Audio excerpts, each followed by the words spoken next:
Kodim 1504 gelar karya bakti TNI di lokasi TMB KPHH.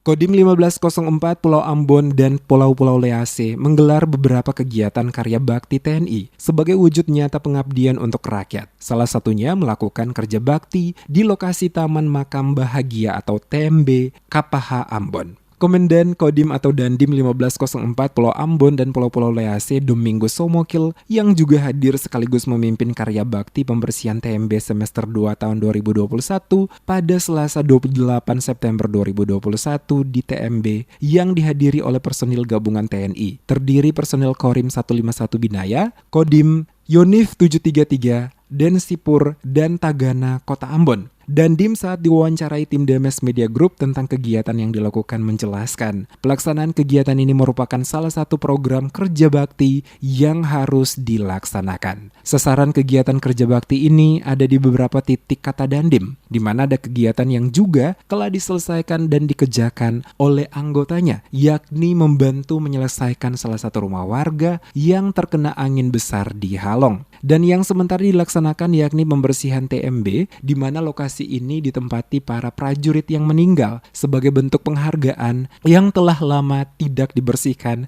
sehingga lokasi ini menjadi sasaran untuk dibersihkan demi menghargai jasa-jasa mereka dan juga keindahan kota Ambon. Selain personil Kodim kata Dandim, Satuan Tempur Kodam dan tim Tagana pemerintah Kota Ambon dan sejumlah anak-anak ikut membantu pelaksanaan kegiatan, dan hal ini merupakan salah satu bentuk kebersamaan TNI dengan masyarakat.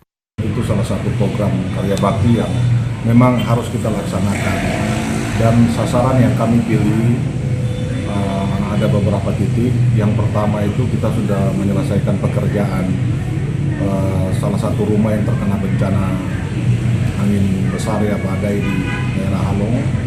Kemudian yang kedua yang sementara kita laksanakan tadi pembersihan Taman Makam Bahagia. Di sana terletak para prajurit juga yang memang layak ditempatkan di sana sebagai bentuk penghargaan. Memang sudah lama sudah tidak kita sentuh. Saya berharap tidak ada kata terlambat.